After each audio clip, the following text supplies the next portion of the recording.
और फिर मैं 1973 का श्रीमती इंदिरा गांधी जी का बजट स्पीच लेकर आया हूं 1973 में। वो कह रही है कि 94% से कम में काम नहीं चलेगा।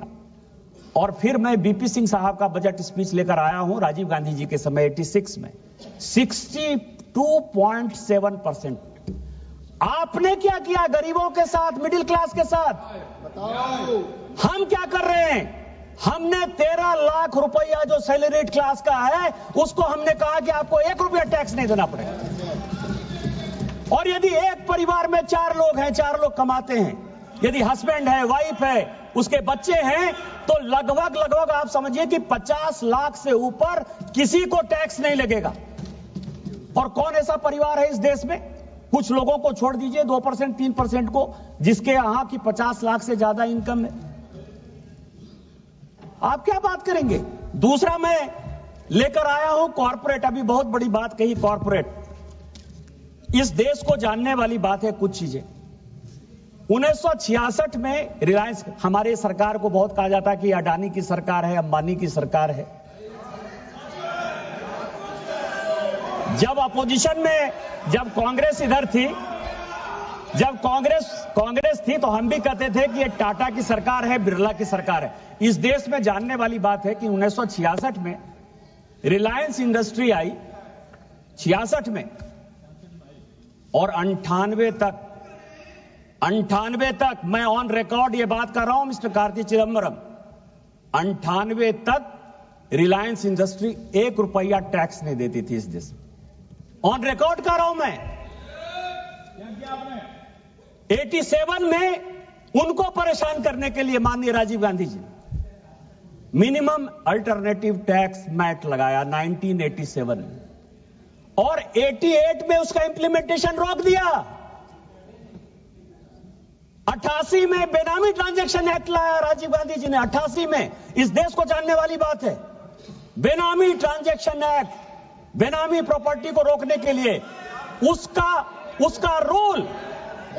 रूल जो है माननीय अध्यक्ष महोदया, उसका रूल जो है 2011 तक नहीं बना, 2011 तक नहीं बना। और आप जिस टैक्स की बात कर रहे थे शशि थरूर साहब, ये बात फैक्ट है कि 48 लाख। हाँ बोलिए, मैं बैठ जाता हूं, बोलिए। बजट पेश किया तो नाम नहीं लगा। बोलिए कौन सा पॉइंट है? नहीं, पॉइंट बताइए ना। रूल ये पॉइंट बताएंगे ना। नंबर 2 मैडम 352 स्वर्गीय प्रधानमंत्री पर ये जो आरोप लगा रहे हैं कि एक विशेष कंपनी के मद्देनजर रखते हुए एक सरकारी कानून लाया गया है, ये पूरी तरीके से उनके छवि को धूमिल करने का माननीय कोई आरोप नहीं लगा रहे निशिकांत जी कोई आरोप नहीं लगा रहे हैं। फैक्चुअल पोजीशन देना कोई आरोप नहीं होता। फैक्चुअल पोजीशन देना कोई आरोप नहीं होता है। ऑन रिकॉर्ड है।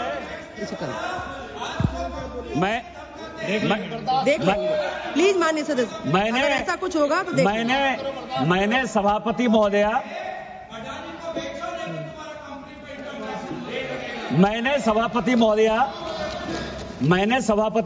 कोई आरोप नहीं लगाया। मैंने कहा कि माननीय पूर्व प्रधानमंत्री राजीव गांधी जी, मैं उनका बहुत सम्मान करता हूं और सम्मान करना भी चाहिए, इस देश के प्रधानमंत्री रहे। मैंने कहा कि उन्होंने 1987 में मैट लाया, उसका इंप्लीमेंटेशन रोक दिया।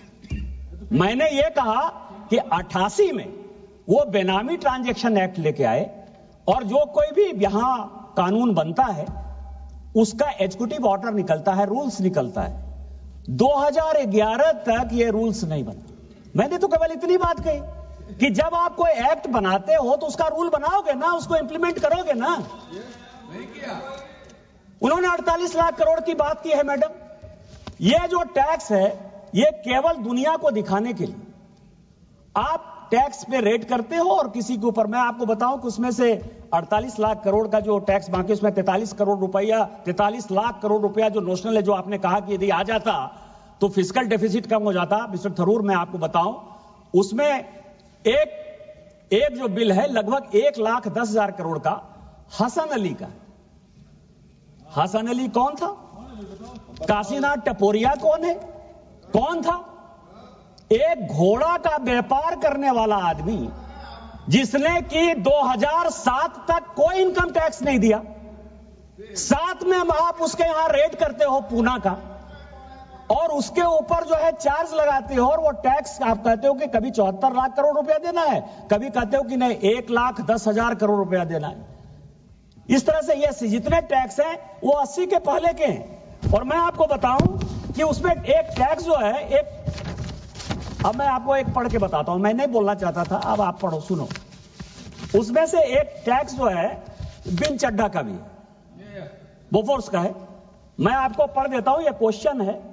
ये क्वेश्चन पूछा गया 25 फरवरी 2011, और क्वेश्चन पूछा, अनस्टार्ट क्वेश्चन है। उसमें यह पूछा गया कि whether the Bofors case is also lying in the income tax tribunal, if so the details there of and time since when the case is pending along with.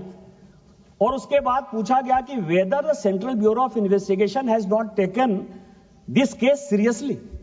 यह question पूछा गया और उसका जवाब आप ही की सरकार दी। आपने कहा कि हां यह बात सही है कि 87, 88 से लेकर 93, 94 तक इनकम टैक्स डिपार्टमेंट ने विन चड्ढा के ऊपर, हिंदुजाज के ऊपर, एसके भटनागर के ऊपर, यह बड़ा केस है, और इसके ऊपर जो है इनकम टैक्स ने बताया कि उन्होंने इलीगल तरीके से बोफोर्स के जो किकबैक आए थे उसमें से पैसे नहीं दिए, वो आज भी पेंडिंग।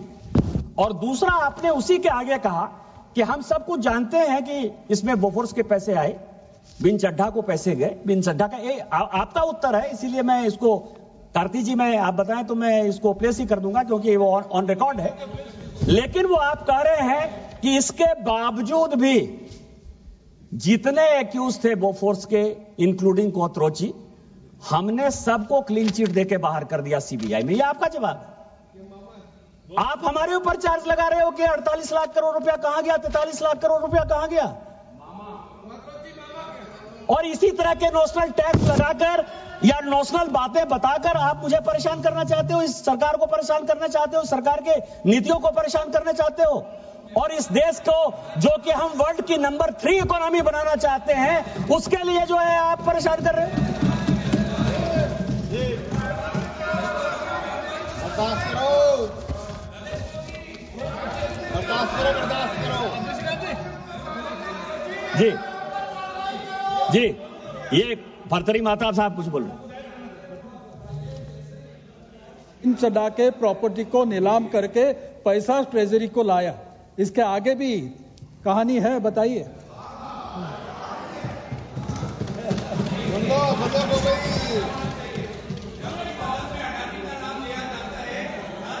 कुछ भी रिकॉर्ड में नहीं जाएगा। सभापति महोदया, सभापति महोदया, प्लीज बैठिए, बैठिए। सभापति महोदया, भर्तरी माताब साहब इस सदन के सबसे सीनियर एमपी है। संजोग से हम लोगों को जो है प्रोटेम स्पीकर के तौर पर उन्होंने शपथ भी दिलाया। भर्तरी माताब साहब एक कमेटी के चेयरमैन थे, पीएससी सब कमेटी के। उसमें मैं और मेरे बहुत अच्छे मित्र जो इस बार चुनाव नहीं लड़े, शिव कुमार उदासी साहब, हम तीनों उनको सहयोग कर रहे थे।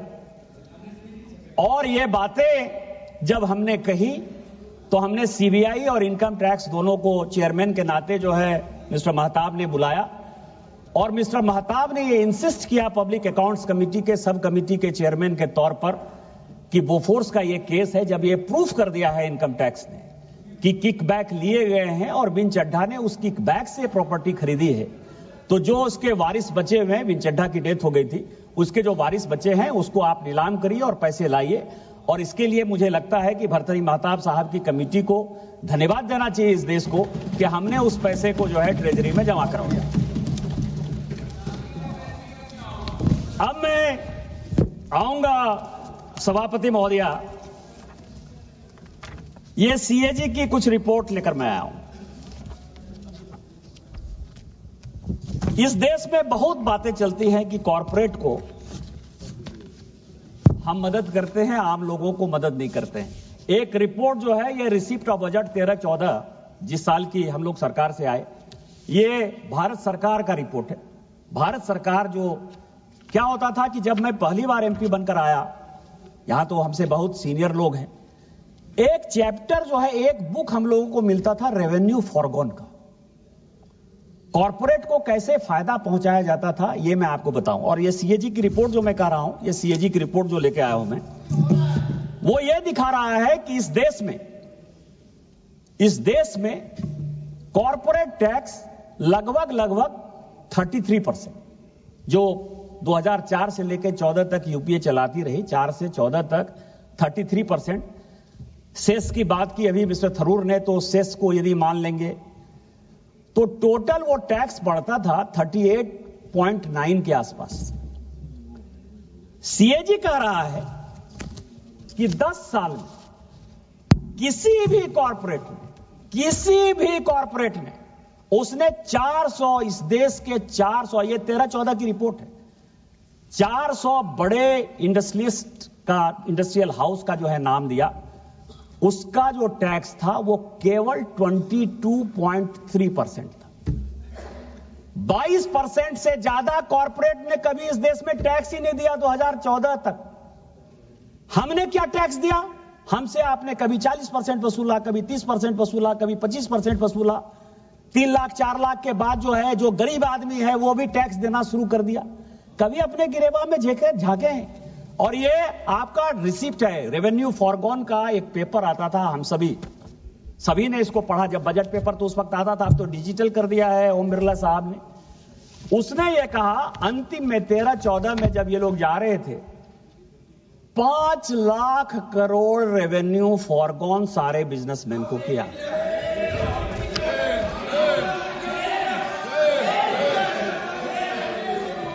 दिस इज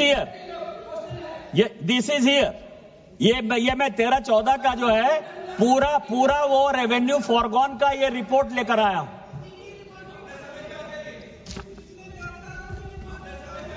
तो मैं ये कह रहा हूं कि अध्यक्ष महोदया, इन लोगों को इस बजट में कुछ चीजें दिखाई नहीं देती। मैं केवल तो आपको आईना दिखा रहा हूं, मैं और कुछ नहीं बोल रहा। मैं तो संजय की तरह सारी बातें जो है बता रहा हूं। यदि आप सुनना चाहते हैं तो सुनिए, नहीं सुनना चाहते हैं मैं क्या करूं। अब रोजगार की बात कर रहे हैं कि इस बजट में रोजगार के लिए क्या क्या है। आप लोग सबसे ज्यादा चिंता जो है उसी पर कर रहे हैं। मैं रोजगार पर ही आता हूं। इंटरनेशनल फाइनेंसिंग सर्विस सेंटर, इसके ऊपर हमने जो है बहुत ज्यादा ध्यान दिया। उसके टैक्स के कंसेशन के बारे में, जिससे कि नए स्टार्टअप्स खड़े हों, नए लोग आए, नई इक्विटी आए, नए डेवलपमेंट हो। कभी आपने इस बजट को पढ़ा है? इलेक्ट्रॉनिक मैन्युफैक्चरिंग दूसरा ऐसा सेक्टर है जिस पर कि यह सरकार इस बजट में, इस फाइनेंस बिल में बहुत कुछ लेकर आई है। और फिर मैं पूरे सदन का और पूरे देश का ध्यान आकर्षित करना चाहता हूं। बहुत बातें होती हैं कि यहां मैन्युफैक्चरिंग नहीं हो रहा है, हम लोग फेल हो रहे हैं, चाइना आगे बढ़ रहा है, ताइवान आगे बढ़ रहा है। चिप्स का सवाल हो, सेमीकंडक्टर का सवाल हो, टेलीफोन का सवाल हो, मोबाइल का सवाल हो। कार्ति जी, आपके लिए 96 में आपके पिताजी 97 में जब वो देवेगौड़ा साहब और इंद्र कुमार गुजराल साहब के साथ मंत्री थे, ITA international telephone agreement, telecom agreement ITA 1 वो साइन कर, और पूरी दुनिया में 194 कंट्री है, अब तो 195 हो गया है। 195 कंट्री में केवल 17 कंट्री सिग्नेटरी थे। बाद में वो बढ़कर 29, इवन चाइना भी उसका सिग्नेटरी नहीं था। चाइना भी उस एग्रीमेंट का पार्ट 2003 में हुआ। और हमने क्या एग्रीमेंट कर लिया? हमने एग्रीमेंट कर लिया कि 2004 तक ये जितने इलेक्ट्रॉनिक्स हैं, टॉयज हैं, हार्डवेयर हैं, सॉफ्टवेयर हैं, चिप्स हैं, सेमीकंडक्टर हैं, कहीं से भी लेके आ जाइए, हम 0 ड्यूटी लेंगे। पूरी कस्टम ड्यूटी एबॉलिश कर दी, ये एग्रीमेंट साइन कर लिया। मैं उस कमेटी का चेयरमैन हूं, मिस्टर थरूर इसके पहले उस कमेटी के चेयरमैन थे, प्रताप राज यादव थे। हम लोग लगातार मेहनत कर रहे हैं, लगातार सरकार को कह रहे हैं। मैं शशि थरूर साहब का धन्यवाद दूंगा कि उन्होंने भी इस बात के लिए लगातार कहा कि ITA 1 से भारत को कैसे निकलना है। हम चाहकर भी ITA 1 से बाहर नहीं निकल पा रहे हैं, लेकिन यही इस देश के प्रधानमंत्री थे और निर्मला सीतारामन जी थी कि 2015 से पूरी दुनिया ITA 2 को साइन करने के लिए कह रही है, और हमने कहा कि हम किसी कीमत पर नहीं करेंगे क्योंकि हमारी मैन्युफैक्चरिंग को बढ़ावा देना है। और जब आप रोपा पेड़ बबूल का आम कहां से हो? आपने जब 0% कस्टम ड्यूटी साइन कर लिया कि उसमें एक्साइज नहीं लगेगा, उसमें कस्टम नहीं लगेगा, इसके बाद क्या हो गया? पूरी की पूरी, इवन जो गणेश जी की प्रतिमा है या जो हम दिवाली में चुलबुलिया बल्ब लगाते हैं, तो वो भी चाइना से आ रहा है। ये सब आपकी देन है। और आप मुझे कहोगे कि हम क्यों नहीं कंपीट कर पा रहे, हम क्यों नहीं कंपीट कर पा रहे। लेकिन इस बजट में हमने इलेक्ट्रॉनिक्स और मैन्युफैक्चरिंग को बढ़ावा देने के लिए, स्टार्टअप्स को बढ़ावा देने के लिए हमने एक बड़ा कदम उठाया। दूसरा, इस देश में दो चीजें हैं, इस देश में दो चीजें। हाँ लीजिए, समय लीजिए।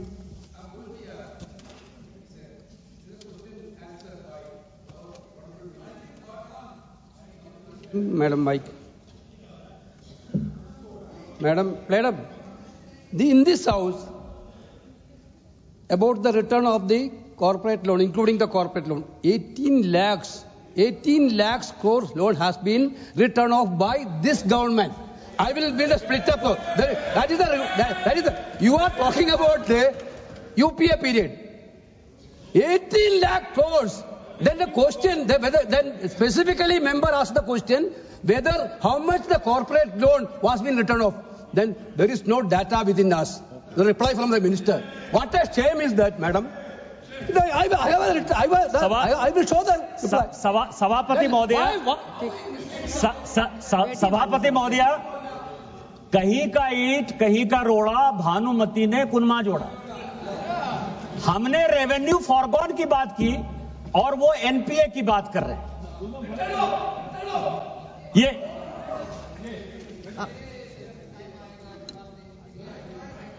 Honorable Member of Parliament, but going on the written off makes me feel a bit worried, because n number of times in this house we have said what is written off as opposed to waive off.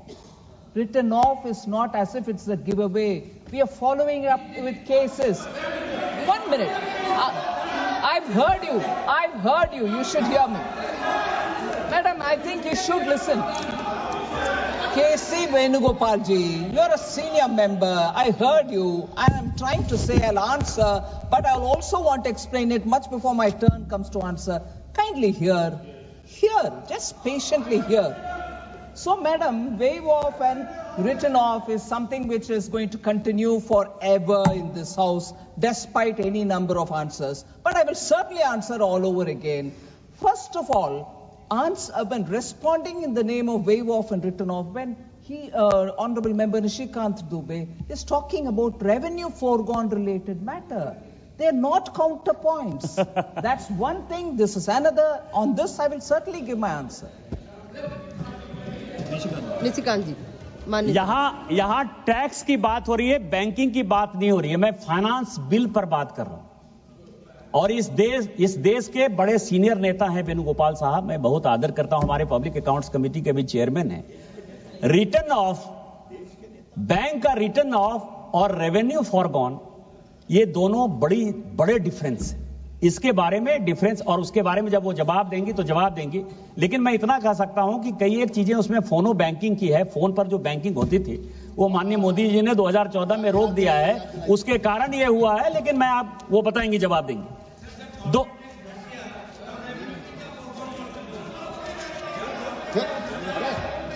सभापति महोदया, जब corporate tax घट गया, अब आप समझिए, मुझे लगता है कि यहाँ प्रियंका जी बैठी हुई हैं, राहुल जी और प्रियंका जी को, इन लोगों को क्लास दिलवाना चाहिए फाइनेंस के बारे में। गौरव गोगोई साहब, आपको अब आप समझिए, यदि टैक्स घट गया और टैक्स हमने यदि ऑफिशियली घटा दिया तो उसमें रेवेन्यू फॉरगॉन कहां से होगा। लेकिन मैं आपको बताऊं दो चीजें। दो चीजें बहुत ही इंपॉर्टेंट है। दो चीजें बहुत इंपॉर्टेंट है। पूरी दुनिया को दो चीजें बहुत ही प्रभावित करने वाली हैं फ्यूचर में, और उसके लिए माननीय प्रधानमंत्री जी बहुत ही एक्टिव हैं। अभी आपको पता है कि आर्टिफिशियल इंटेलिजेंस की जो कमेटी बनी है वर्ल्ड की, उसके वो को चेयर कर रहे हैं, और आर्टिफिशियल इंटेलिजेंस पर पूरे वर्ल्ड की मीटिंग यहां भी होने वाली है। लेकिन दो चीजें ऐसी हैं जो युवाओं को आकर्षित करती हैं लेकिन देश के लिए खतरनाक है। एक है क्रिप्टो करेंसी, और जब आरबीआई के गवर्नर शक्तिकांत दास साहब थे, उन्होंने एक बार कहा कि क्रिप्टो करेंसी जो है ये लीगल टेंडर नहीं है। लेकिन सुप्रीम कोर्ट, हमारे यहां कोर्ट भी बहुत एक्टिव रहती है, जिस बात पर टांग नहीं अड़ाना है उस बात पर भी टांग अड़ाती है। क्रिप्टो करेंसी ने जो है, क्रिप्टो करेंसी के एक्सचेंज चलते रहेंगे, चीजें करती रहेंगी। आरबीआई के गवर्नर के उस स्टेटमेंट के बाद भी सुप्रीम कोर्ट का एक जजमेंट आ गया। लेकिन उसमें से जो ब्लैक मनी बाहर जा रही थी, या जो इलीगल टेंडर का, लीगल टेंडर नहीं था, इलीगल नहीं कर सकते, लीगल टेंडर नहीं था, लेकिन उसका जो उपयोग हो रहा था, उसके लिए भी इस बजट में और इस बजट के पहले भी, कि क्रिप्टो करेंसी में जो इन्वेस्ट कर रहे हैं, डिजिटल करेंसी में जो इन्वेस्ट कर रहे हैं, उसका एक पोर्शन जो है कटना चाहिए, उस पर टैक्स लगना चाहिए। यह भी इस बजट में प्रावधान है। इसके लिए मैं वित्त मंत्री जी का जो है बधाई देना चाहता हूं, धन्यवाद देना चाहता हूं कि आपने इसको लिया। दूसरा, और ये देश में उस दिन पार्लियामेंट में क्वेश्चन हो रहा था, ऑनलाइन गेमिंग। दो चीजें हैं, ऑनलाइन गेमिंग और ऑनलाइन बेटिंग, और इसमें युवा परेशान। कोई ऐसा गांव नहीं है, कोई ऐसा शहर नहीं है जहां की युवा इससे आत्महत्या करने को मजबूर नहीं है, या मां बाप की जो गाढ़ी कमाई है वो निकालकर जो है उसको बेटिंग में नहीं लगा रहा है। इसमें भी राज्य सरकार का विषय था। केंद्र ने बहुत कुछ करने की कोशिश की, लेकिन फिर सुप्रीम कोर्ट बीच में आ गया, और सुप्रीम कोर्ट ने कहा कि बेटिंग अलग चीज है, गेमिंग अलग चीज है, और गेमिंग जो है वो स्किल है, और इसके आधार पर भारत सरकार मजबूर है, बहुत कुछ नहीं कर सकती है। लेकिन अभी जीएसटी की बात कहे कि कहीं दो स्लैब है, हमारे यहां जो है 3-4 स्लैब। उस स्लैब के पीछे आपने रीजन समझा कि क्या स्लैब है? यदि गरीबों को हमको खाना पहुंचाना है, किसानों को मदद करना है, तो क्या 0% ड्यूटी नहीं होनी चाहिए? लेकिन इस गेमिंग पर भारत सरकार ने क्या किया? पूरी दुनिया जो है पूरे परेशान है इसके कारण से। कई एक लोगों को लगता है कि हमने क्या कर दिया। 28% जीएसटी इस गेमिंग पर लगता है। इसके लिए आप भारत सरकार को नहीं कहेंगे, और इस कारण से जो गेमिंग की एक बड़ी इंडस्ट्री क्रिएट हो रही थी इस देश में, वो तहस नहस हो रही है। और यदि इसी तरह चलता रहा, आप तो कहेंगे ही, आपके यहां तो बड़ा एक है आदमी, दयानिधि साहब, सेंट डियागो, सेंट मार्टिन, क्या पता नहीं क्या नाम है उसका, यही काम है। एक कभी ऑनलाइन लॉटरी देखता है, 1 डिजिट लॉटरी देखता है, और उसने जो है उसने किसको किसको चंदा दिया। इस चंदा को जो है उसने चंदा बंगाल में जो है ममता बनर्जी जी की गवर्नमेंट को दिया, और आपको दिया इलेक्टोरल बॉन्ड्स में। यही है सेंट मार्टिन, यही है, उसी का फंड लेकर आप यही बात करोगे।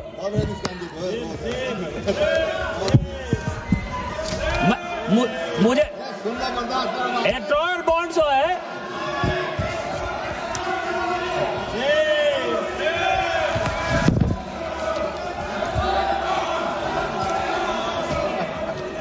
इसके बाद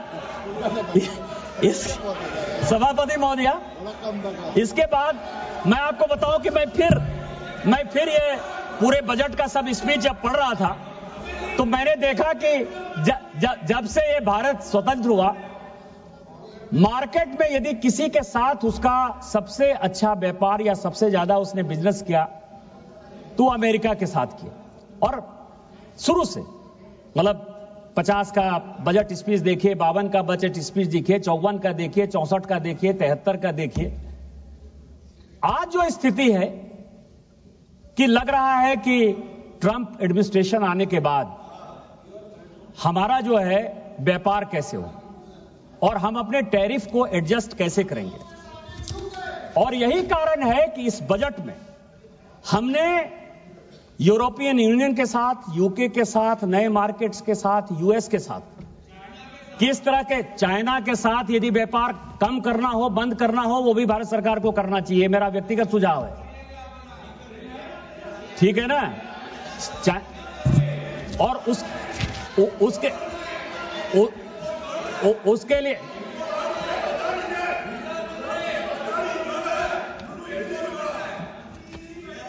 उसका भी मैं रिपोर्ट लेकर आया हूं। मुझे पता था कि आप चाइना चाइना चिल्लाओगे। 2014 में हमारा और चाइना का जो ट्रेड बैलेंस था ना, वो 22% ऊपर था। और जब कोरोना हुआ ना 21-22-23, तो वो -9.67% था।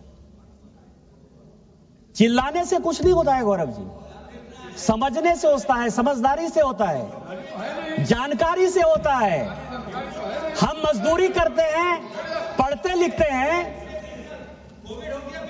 आपको पता है विद्यार्थी के 5 गुण क्या होते हैं? काक चेष्टा, बको ध्यानं, स्वान निद्रा तथैव च, अल्पाहारी गृह त्यागी, विद्यार्थी पंचलक्षण।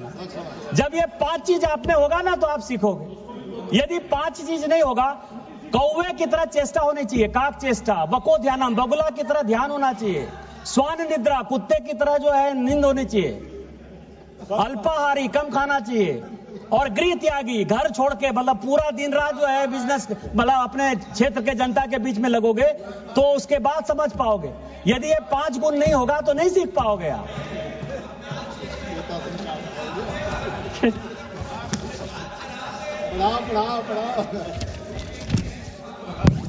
सभापति महोदय, तो मैं आपको बताऊं कि इस बजट में जो है कि किस तरह से टैरिफ हम घटाएं जिसके कारण कि हमारा व्यापार बढ़े। Current account deficit, mister Tharoor, आपकी जानकारी के लिए कि इस देश में करंट अकाउंट डेफिसिट केवल एक बार ऐसा था जो कि कम था। हमने ज्यादा जो है एक्सपोर्ट किया था, इंपोर्ट कम हुआ था। वो माननीय वाजपेयी जी की सरकार थी। पूरे इतने भारत के इतने वर्षों के इतिहास, वो केवल एक बार 2004 में था। और उसी को आप थोड़ा सा इंतजार करिए, 2027 के बाद जब हम तीसरी बड़ी इकोनॉमी हो जाएंगे तो थोड़ा सा इंतजार करिए, हम लगातार जो है हमारा करंट अकाउंट डेफिसिट जो है कम होगा। इसके लिए आपको बहुत चिंता करने की आवश्यकता नहीं है। इसके अलावा इस देश में टीबी की बीमारी है, कैंसर की बीमारी है। आयुष्मान भारत का एक बड़ा प्रोग्राम भारत सरकार कर रही है। लेकिन आज भी जेनरिक मेडिसिन को बढ़ावा देने के बाद भी भारत में विदेशों से अच्छे मेडिसिन की आयात की आवश्यकता पड़ती है। और गरीबों को उसमें से कितना कम पैसा देना पड़े, नहीं कि बराबर पैसा देना पड़े, उसके लिए भी भारत सरकार ने इस बजट में 36 ऐसे मेडिसिन हैं जो जीवन रक्षक मेडिसिन है, उस पर जो है टैरिफ हमने कम किया है, जिसके कारण कि आपको माननीय प्रधानमंत्री जी को और माननीय वित्त मंत्री जी को बधाई देनी चाहिए। किसान के लिए मछली पालन, हम जब एक्सपोर्ट करते हैं, किसानों की आय दुगनी होनी चाहिए। किसानों की आय की दुगनी में आप पोल्ट्री के लिए, आप फिशरीज के लिए, इसको आप मानोगे कि नहीं मानोगे? दूध के लिए मानोगे कि नहीं मानोगे? लेकिन ऐसे तो नहीं होगा। तो मछली पालन के लिए जिस इक्विपमेंट की आवश्यकता है, जिन चीजों की आवश्यकता है, जिसमें कि हम वर्ल्ड में जो है नंबर 1 एक्सपोर्टर बन पाए मछली पालन के लिए, उसका भी इस बजट में जो है एक बड़ा जिक्र है कि हमने उसकी टैरिफ ड्यूटी को जो है कम किया है। अभी लौट के आई हैं सुनीता विलियम्स। हम भी चंद्रमा पर जाना चाहते हैं, मंगल पर जाना चाहते हैं, हमारा एक प्लान है।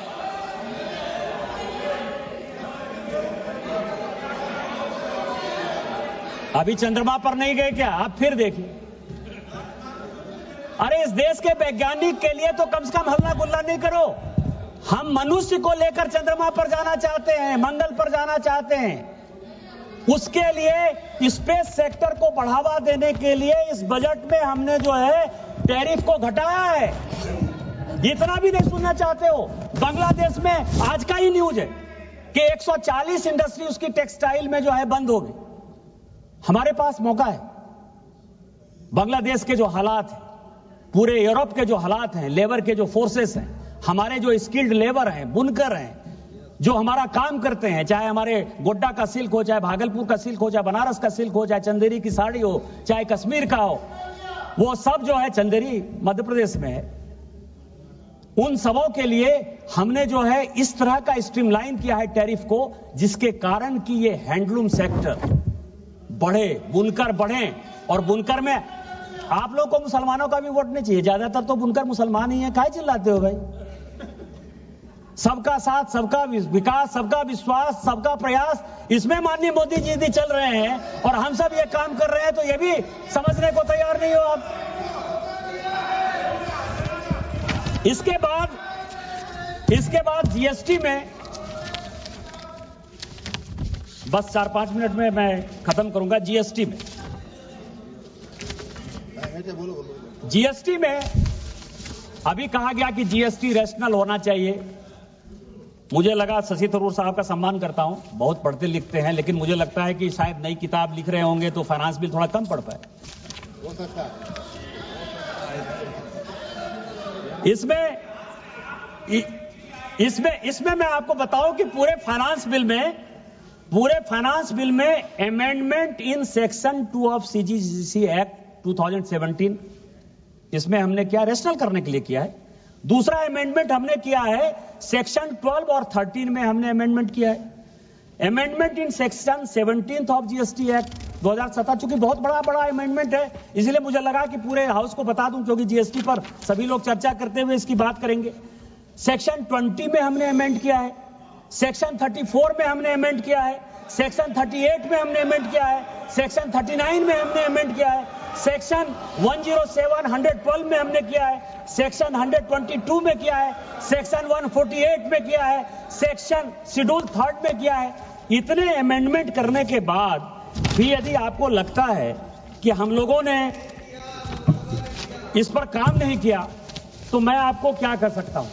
मैं इतना ही आपको कह सकता हूं कि माननीय प्रधानमंत्री जी हमेशा कहते हैं कि जिस दिन से चला हूं मेरी मंजिल पर नजर है, जिस दिन से चला हूं मेरी मंजिल पर नजर है, आंखों ने कभी मील का पत्थर नहीं देखा।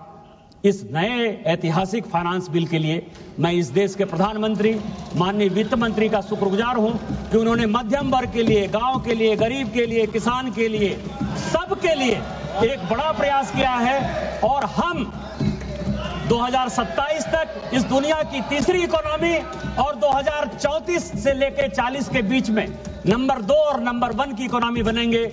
इसी विश्वास और इसी विकास के साथ जय हिंद, जय भारत। माननीय सदस्य श्री नीरज मौर्य जी।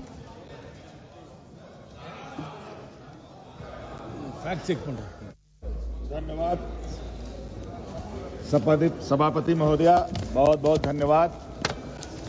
आपने मुझे आज वित्त विधेयक 2025 पे अपनी बात रखने का अवसर दिया।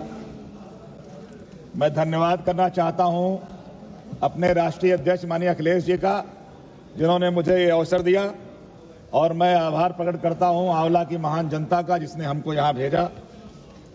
मान्यवर,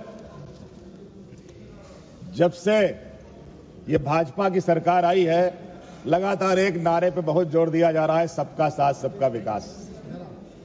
मान्यवर,